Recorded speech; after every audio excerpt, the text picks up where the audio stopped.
रूस यूक्रेन युद्ध पर इस वक्त की बड़ी खबर। रूस ने कीव पर अब तक का सबसे बड़ा हमला किया है। रूस ने राजधानी कीव पर बड़ा हमला किया है। कीव पर कई रॉकेट दागे हैं। इन धमाकों से इमारतों को भारी नुकसान पहुंचा है।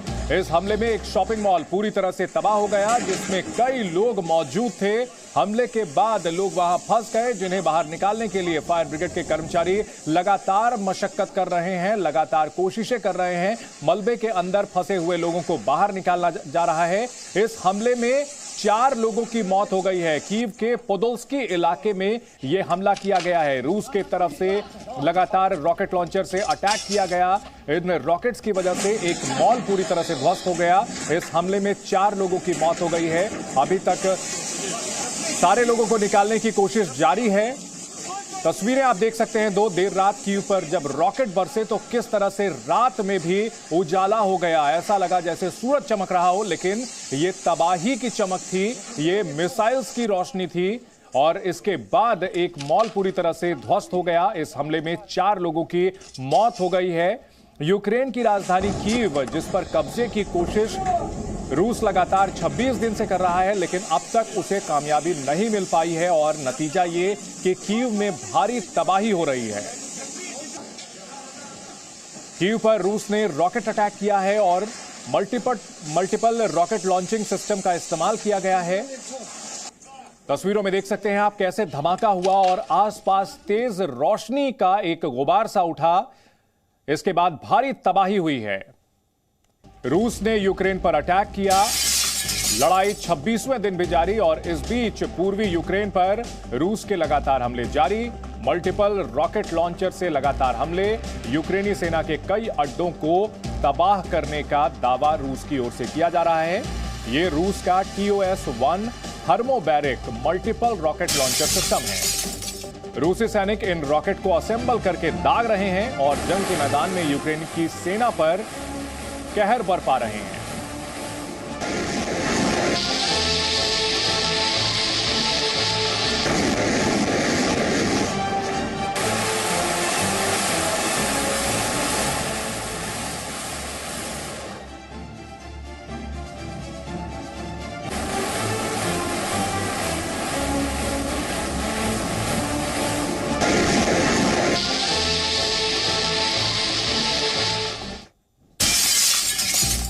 इस वक्त की बड़ी खबर। यूक्रेनी सेना के हॉवित्जर्स पर ड्रोन से हमला किया है। रूसी रक्षा मंत्रालय की ओर से वीडियो जारी करके बताया गया है कि यूक्रेनी हथियारों पर ड्रोन अटैक किया गया है। वो ड्रोन जो कि पहले यूक्रेन के लिए मारक हथियार बने हुए थे और अब रूस भी जमकर ड्रोन के जरिए यूक्रेन के टैंकों को निशाना बना रहा है। दूसरे हथियार के ठिकानों पर बमबारी कर रहा है। ड्रोन की मदद से अत्याधुनिक ड्रोन का इस्तेमाल किया जा रहा है। दोनों ही ओर से वीडियो जारी करके एक दूसरे की तबाही की तस्वीरें दुनिया के सामने पेश की जा रही हैं। और ये रूस के रक्षा मंत्रालय की ओर से वीडियो जारी किया गया है, जिसमें बताया गया है कि किस तरह से ड्रोन्स के जरिए यूक्रेनी सेना के हॉवित्जर्स पर हमला किया गया है।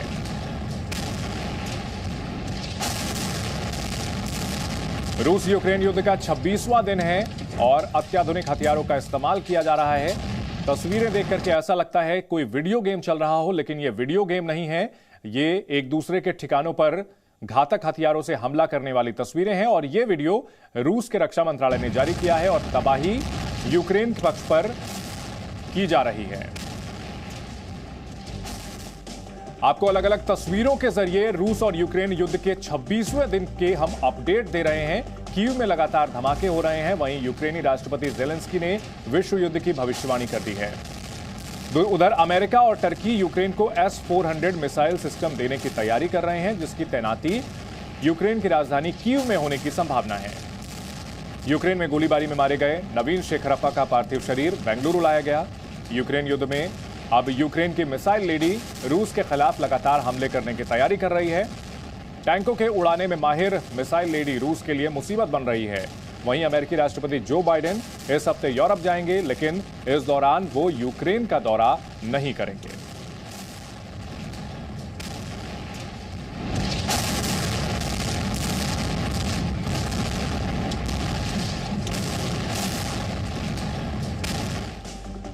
रूस और यूक्रेन युद्ध का ताजा अपडेट हम आपको दे दें कि रूस और यूक्रेन की लड़ाई में अब क्या कुछ हो रहा है। शुक्रवार को पोलैंड जाएंगे अमेरिकी राष्ट्रपति जो बाइडेन और यूक्रेन के देशों के खिलाफ जो रूस का अटैक है इसके लिए देशों को एकजुट करेंगे। वहीं यूक्रेन को टर्की से S-400 मिसाइल सिस्टम देने की उम्मीद है। S-400 जिसे खुद रूस ने ही टर्की को दिया था, अब वो यूक्रेन में लगाया जा सकता है और रूस के खिलाफ इस्तेमाल हो सकता है। वहीं ज़ेलेंस्की का यह कहना है कि अगर रूस और यूक्रेन का युद्ध नहीं लड़ा तो तीसरा वर्ल्ड वॉर हो सकता है।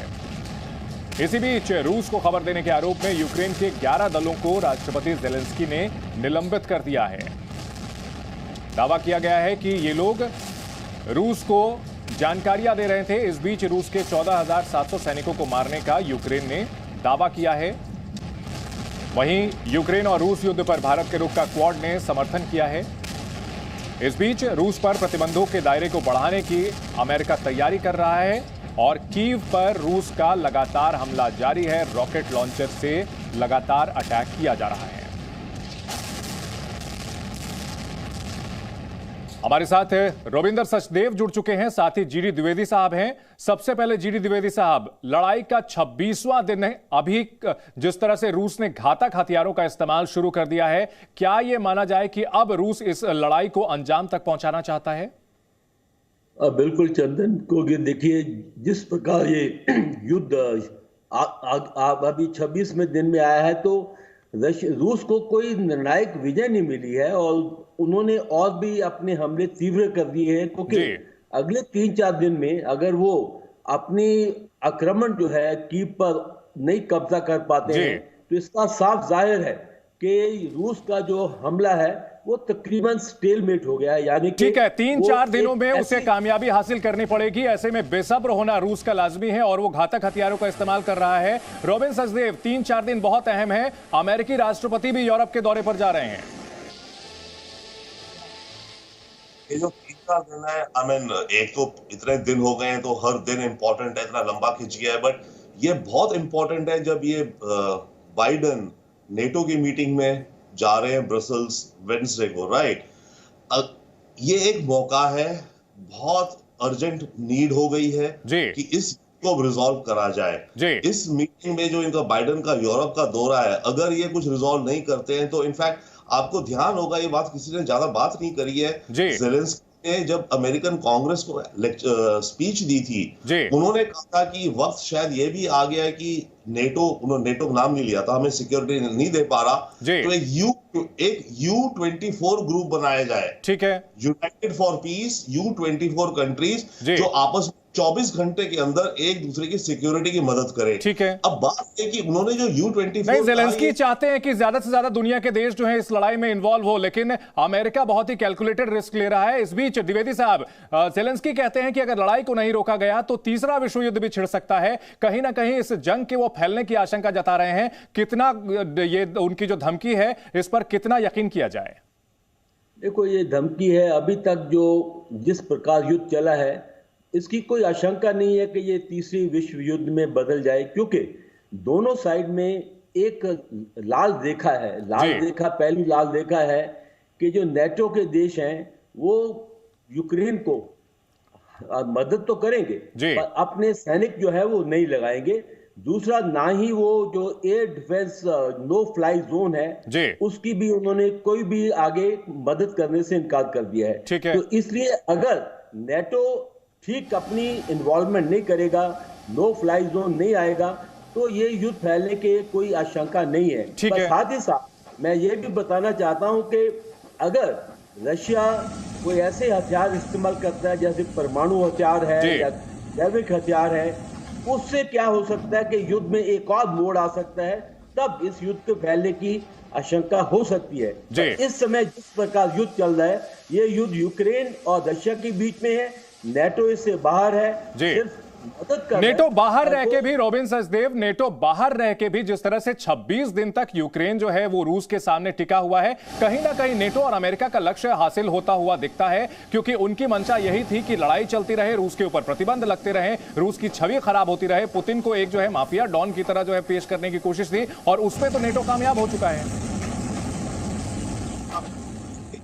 हो रहा है। जनरल द्विवेदी बिल्कुल सही कह रही, आशंका मतलब वर्ल्ड वॉर की नहीं है, परंतु कुछ पॉइंट्स हैं जहां फ्रिक्शन हो सकती है, जिसके चलते रशिया और नेटो की वॉर हो सकती है। खास करके पोलैंड और रोमानिया के बॉर्डर से जो नेटो सामान भेज रहा है, अभी तो सोच रहे हैं भेजते जा रहे हैं javelins and anti tank missiles and stingers इत्यादि।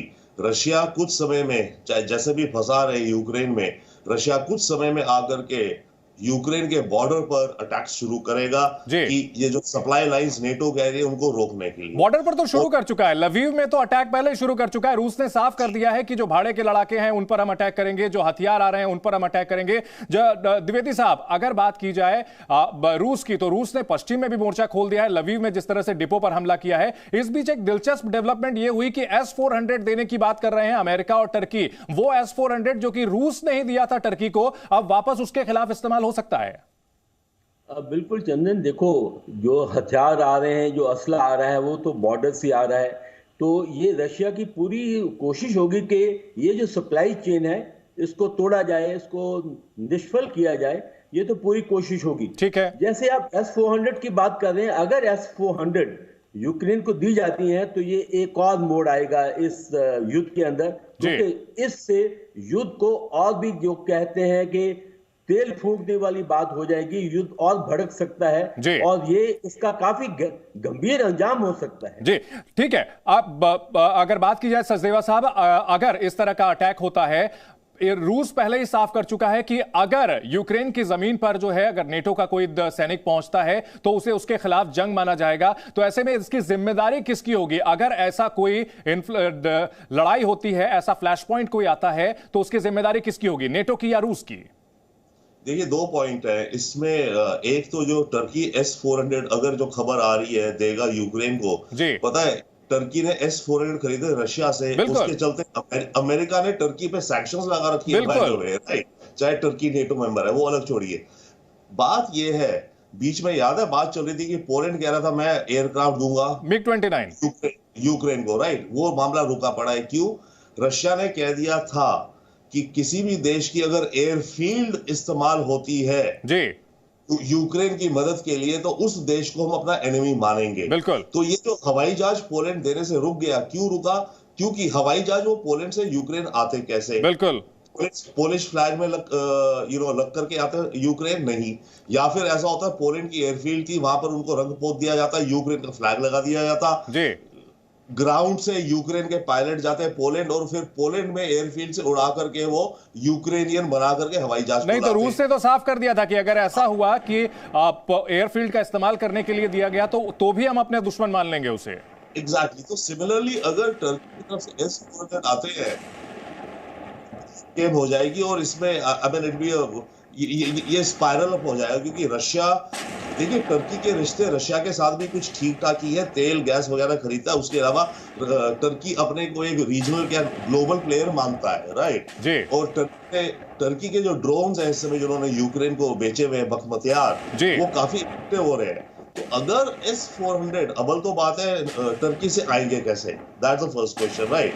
एंड सेकेंडली अगर आए और इस्तेमाल हुए तो रशिया का क्या रिएक्शन होगा? बिल्कुल, बहुत अजीब और इसको बहुत घातक स्थिति हो सकती है, और ऐसे में हालात काफी बिगड़ सकते हैं और ये फिर लड़ाई तो ब्लैक सी तक पहुंच जाएगी, क्योंकि टर्की के पास ही वो ब्लैक सी से जो बाहर रास्ता निकलता है उस पर टर्की का कब्जा है। रूस के जहाजों को भी उधर से बाहर निकलना पड़ता है, और यही वजह है कि रूस और टर्की के बीच संबंध भी अच्छे हैं। इस बीच अगर द्विवेदी साहब बात की जाए रूस की, तो रूस ओदेसा की तरफ भी अपने जहाजों को भेज रहा है, उधर भी एक मोर्चा खोलने की तैयारी में है।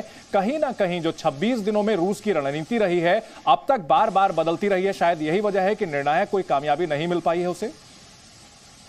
बिल्कुल ठीक चंदन, देखो रणनीति बदलती रहती है, क्योंकि जब आप युद्ध में आते हैं तो एक तरफी प्लान नहीं होती, युद्ध दो तरफा होता है। तो जिस तरह यूक्रेन ने युद्ध लड़ा है, वो उनकी अपनी स्ट्रेटेजी थी। उनकी स्ट्रेटेजी थी किसी न किसी तरह शहरों से युद्ध लड़ा जाए, क्योंकि शहरों से युद्ध लड़ना आसान होता है, और रशिया का ये था कि शहरों में ना घुसा जाए। तो अभी क्या है कि निर्णायक बोर्ड पर है, क्योंकि युद्ध शहरों में आ गया है। दूसरा आपने ब्लैक सी की बात की है, ब्लैक सी बहुत अहम है रशिया के लिए, क्योंकि उनका जो पूरा फ्लीट है वहाँ है, और जो समुद्री रास्ता है यूक्रेन को वो भी ब्लैक सी के अंदर है।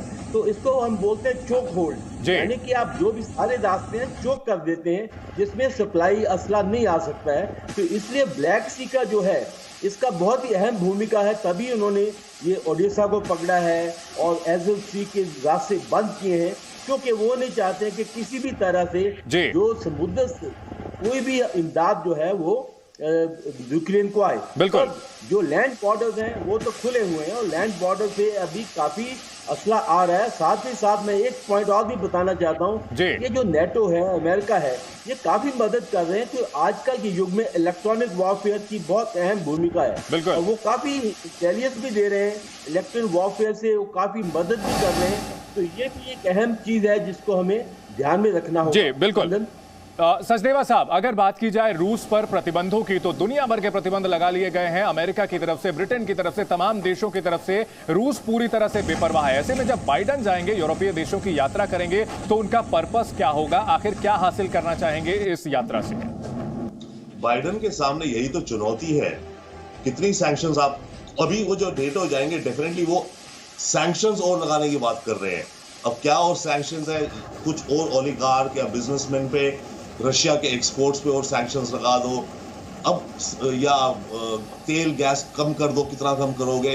पर पॉइंट ये आ गया कि नेटो और अमेरिका इस सिचुएशन में आ गए हैं कि इनके पास अब आगे कोई ज्यादा सैंक्शंस नहीं है, या लगाए भी तो रशिया चले जा रहा है। तो नेटो की दुविधा अब ये हो गई है, बाइडन की, अमेरिका की दुविधा ये हो गई कि आप क्या करो जिसके चलते पुतिन रुके। क्योंकि जितना भी आपने कर दिया, आपने मैक्सिमम सैंक्शंस लगा दिए हैं, रशिया को पूरा वर्ल्ड सिस्टम से काट दिया है, परंतु रशिया रुक नहीं रहा है।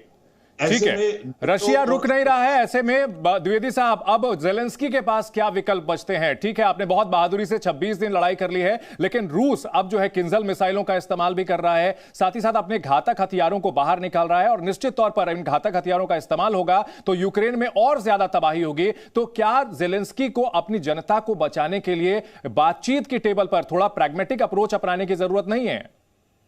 बिल्कुल चंदन, देखो बातचीत तो होनी ही है, क्योंकि युद्ध तो बातचीत से खत्म होगा या एटलीस्ट युद्ध विराम हो सकता है। पर दो चीजें हमें देखने की बहुत अहम बातें हैं।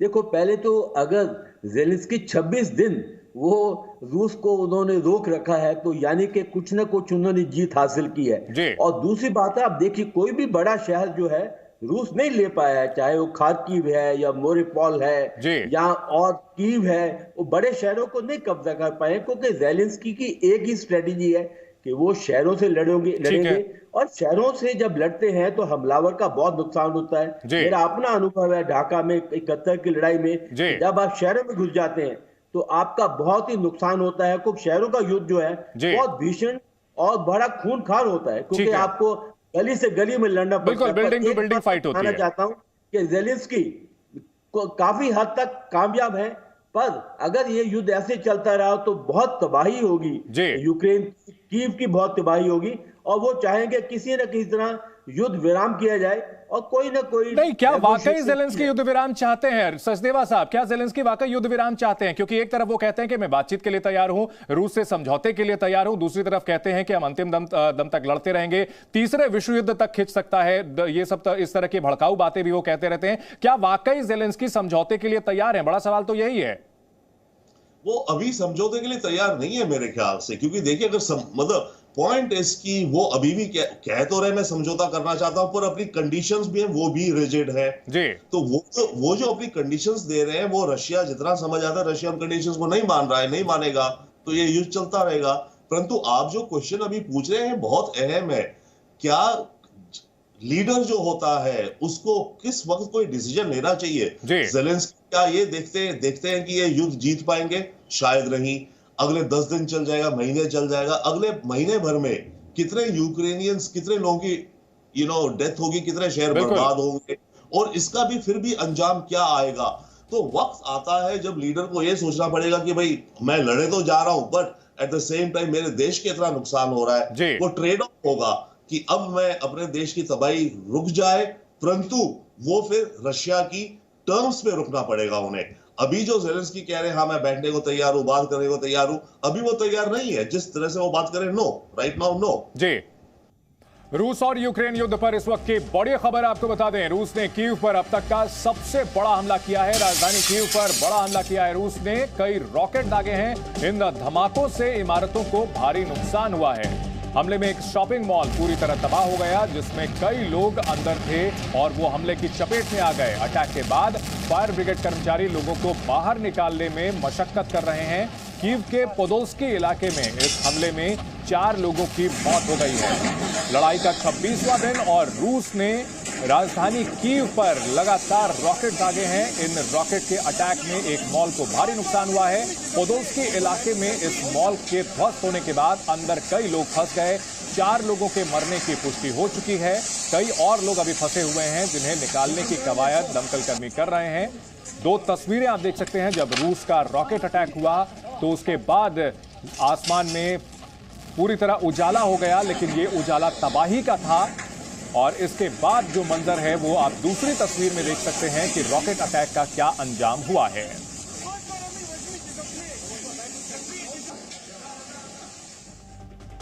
हमारे साथ 2 खास मेहमान जुड़े हुए हैं। सचदेवा साहब और द्विवेदी जी हमारे साथ बने हुए हैं। द्विवेदी जी, जिस तरह से राजधानी कीव पर लगातार अब अटैक किए जा रहे हैं, शुरुआत में रूस के बारे में यह कहा जा रहा था कि वो रिहायशी इलाकों को टारगेट नहीं कर रहा है, लेकिन अब घातक हथियारों का इस्तेमाल हो रहा है, जिसकी चपेट में रिहायशी इलाके भी आ रहे हैं। तो क्या अब जो जंग है उसमें ज्यादा तबाही देखने को मिल सकती है? बिल्कुल, क्योंकि जो जंग है अभी बहुत निर्णायक मोड पर है, क्योंकि या तो रशिया यूक्रेन कीव को पकड़ लेता है, और अगर कीव नहीं गिरता है तो रशिया की पूर्ण जीत नहीं हो सकती है। मैं 2 बातें इसमें बताना चाहता हूं। देखो, आजकल का युद्ध है कई स्तर पर लड़ा जाता है। जमीन पर लड़ा जाता है, बातचीत के टेबल पर लड़ा जाता है, साइकोलॉजिकल वॉरफेयर होता है।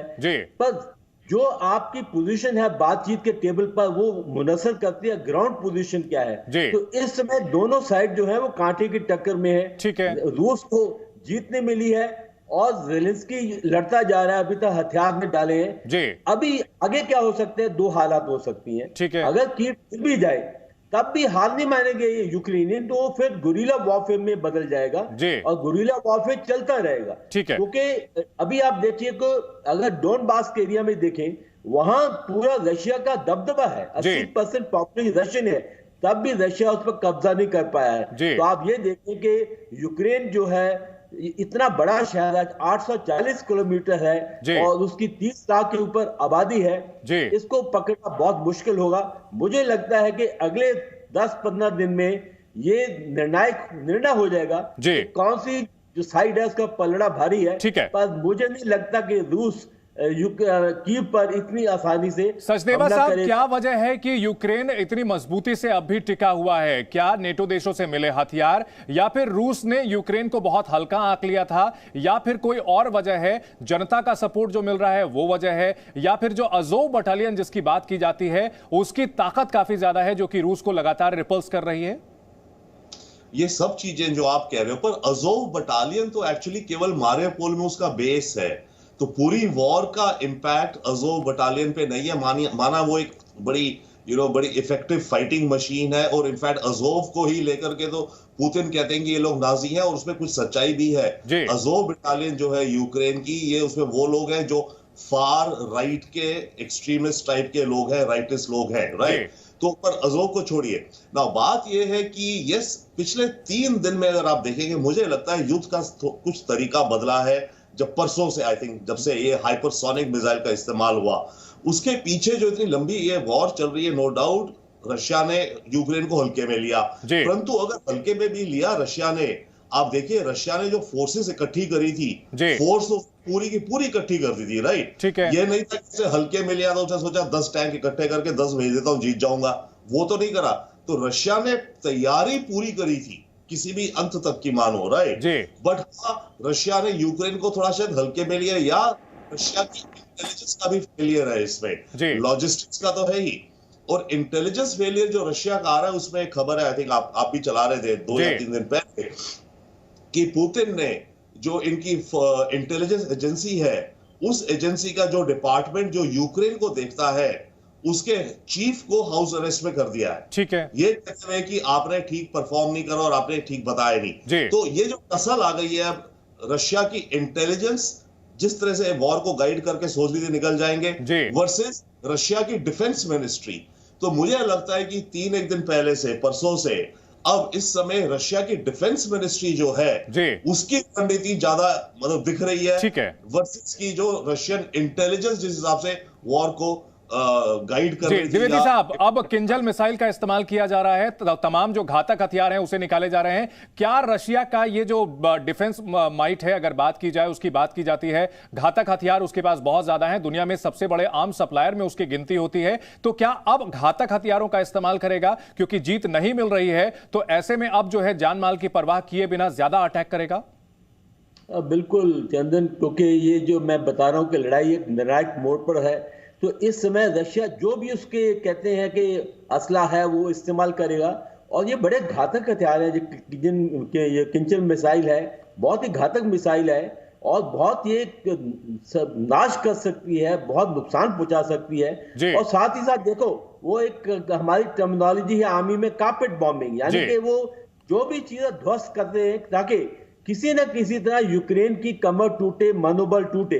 बस इसमें दो बातें बहुत अहम है। सबसे पहले है कि रशिया को हथियारों की कोई कमी नहीं, ठीक है, तो जिस प्रकार उसकी फौज लड़ी है, लगता है कि उसके मनोबल में काफी कोई क्षति आई है, क्योंकि जितना जमावड़ा है, 1.5 लाख फौज जमा की है, 6 कोर जमा हो गई है, तकरीबन 800 टैंक आ गए हैं, तो तब भी वो आगे नहीं बढ़ पाया है। तो अगले आप देखोगे कुछ दिनों में और भी घातक हथियार इस्तेमाल किए जाएंगे, क्योंकि रूस का भी एक ही एम है, एक ही लक्ष्य है, किसी न किसी तरह यूक्रेन की जो कमर तोड़ी जाए, ताकि यूक्रेन या तो हथियार अपने हाथ खड़ा कर दे या उसकी टर्म्स पर नेगोशिएशन टेबल पर आ जाए। जी, ठीक है। अब सचदेवा साहब, पुतिन के सामने क्या विकल्प है? क्या इस लड़ाई में वो फंस चुके हैं? उन्हें जैसा लगा था कि क्रिमिया आसानी से मिल गया, जो डॉनबास रीजन है वहां पर उनके जो समर्थक थे वो काफी हावी हो रहे थे, अब लेकिन इस लड़ाई में वो फंस चुके हैं, उनके लिए आर्या पार की सिचुएशन है।